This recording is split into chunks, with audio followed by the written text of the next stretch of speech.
Welcome back. Today we're going to be doing something I never thought I'd ever do in this lifetime. I'm going to defend Jeremy Corbyn, the leader of the opposition, leader of the Labour Party that is no longer representative of the workers that it is supposed to represent. The reason for this is because he has been misrepresented a little, and there have been accusations that he said something or he has implied he would do something, leading for many in the tabloids, and potentially some backbenchers who really should learn their place, to call on him to resign. Now, considering when he took office to present, there have been many of those. And I have no doubt there'll be many more before he finally steps down, which I can't ever imagine him doing because he's so damn bloody minded. And personally, if anything got worse, I could imagine the party splitting further, with him still claiming to be Prime Minister in waiting. Now, to go into more detail with regards to what it is he has supposedly said, it applies to the student debt. For this, we're going to need an article. Let's go with the Daily Mail, because they're so damn accurate. It has been stated that he has said he would wipe student debt if in power. This is derived from an interview in the NME magazine. The NME is drivel, indie music drivel. I used to buy it 10 years ago. It was drivel then, it is drivel now. I bought it because it made for a fantastic doorstop. Metal's better than indie. Now in this, there is a video interview, and also questions that he was asked. I want to focus on the questions. I will of course leave a link to it, the article with the video, along with many other articles and many other sources for you to check out that we will be referencing during this video. So to the relevant questions, we go to the NME article itself. You've pledged to scrap tuition fees, which has gone down well. But it's also kicked up a question for people who already have that debt, or people who are currently in university. What does it mean for people who have already been paying £9,000 a year? Now I'm going to complain a little about this. I went to university in 2006. The tuition fee was a lot less. I, like many, believed the Liberal Democrats would in fact vote to keep, if they got into power, keep the tuition fees at that rate. They U-turned on it. They betrayed the students and got a lot of votes. The reason for this is because the coalition was formed, and that meant conceding certain pledges. Now, the reason they had to increase the tuition fee was because they had to take money away from supporting the universities because of the budget deficit brought about by the economic crash and the overspending of the Labour Party from the Blair years. I concede this is not a good enough reason, however it is the reason that it happened. I also want to make clear I do not support the idea of free tuition, something which we will get to once we address the Labour manifesto soon enough. Jeremy Corbyn's answer to this question was, first of all, we want to get rid of student fees altogether.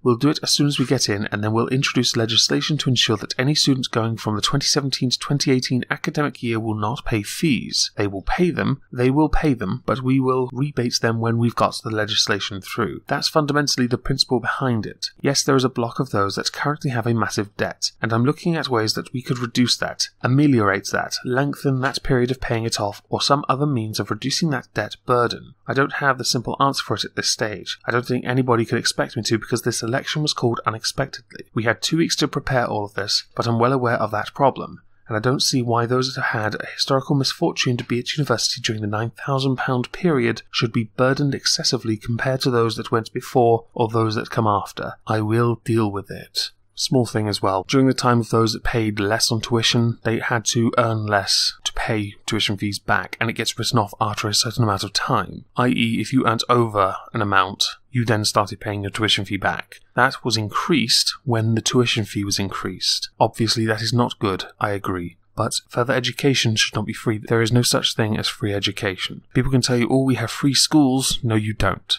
Stop lying to yourself. Further education is a personal choice, one that you should take yourself, and you should pay for. Now we're going to address a few other articles and videos and try and find where Jeremy Corbyn has in fact said he would deal with it, past this here. As this quote on its own is not sufficient enough and does not support anything said in a manifesto or any other interview, which we are going to go through in a moment. Although, let's face it, for a cheap gotcha moment, that is quite something. So now I think it would be a good opportunity to have a little look at the manifesto. More importantly, the higher education aspects of it. Now I was on a stream where we went through this, but I cannot find it. If I do, I will link it below. As you can see, there is no mention of dealing with student debt for those who have already attended university. Merely indication that they would in fact abolish tuition fees and reinstate grants. Now, there are a couple of interviews where he has in fact talked about this, about tuition, about abolishing, about maintenance grants, and I think now would be a good opportunity to, or parts of it,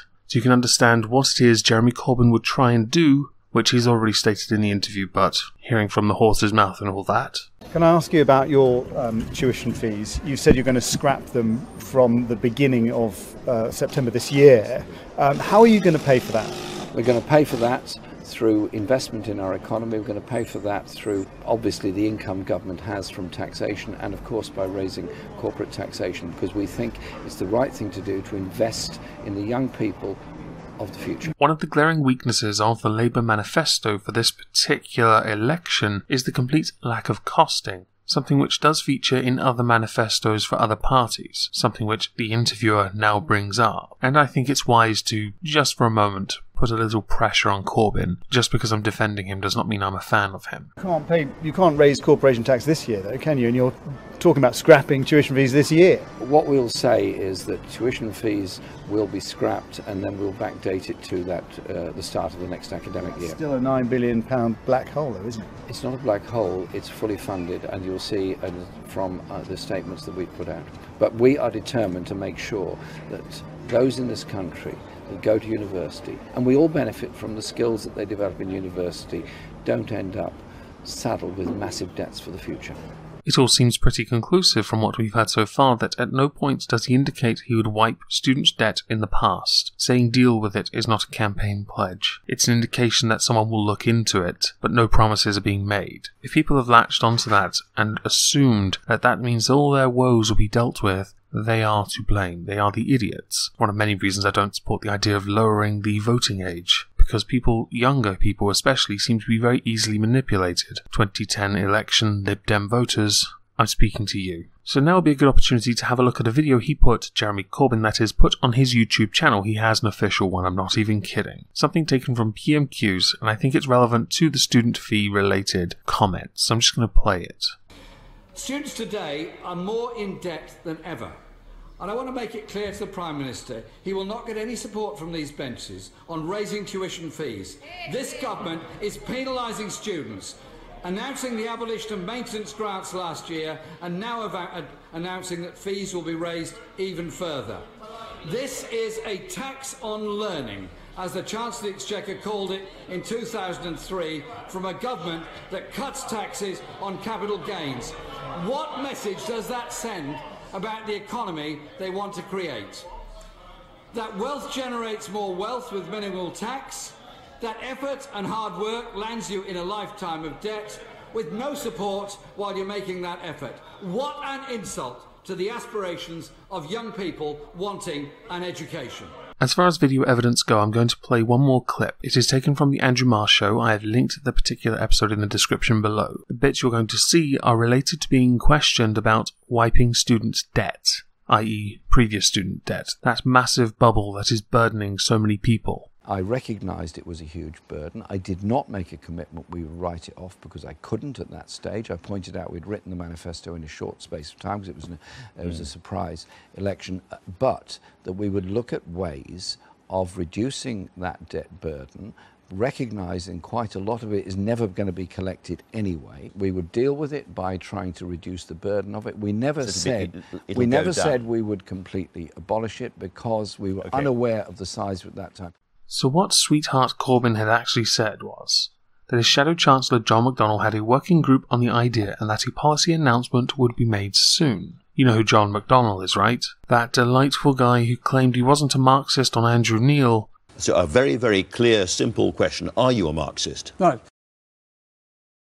But said this privately. How do we change the system? We've got to demand systemic change.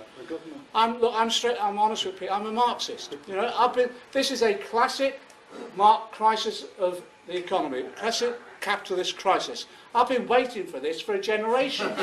Don't you just love a good old Marxist? Not sure I'd want to trust him with the economy since he hates capitalism so much. To assist Comrade Osborne in his dealings with his newfound comrades, I brought him along Mao's little red book. A few moments later. Look, it's his personal signed copy! In any case, deal with it is not a campaign pledge. It is not a promise. It is a working idea, and at best, Corbyn would look into it. I'm lucky he didn't win. We are all lucky he didn't win. Because the guy just wanted to spend. That was a bad idea.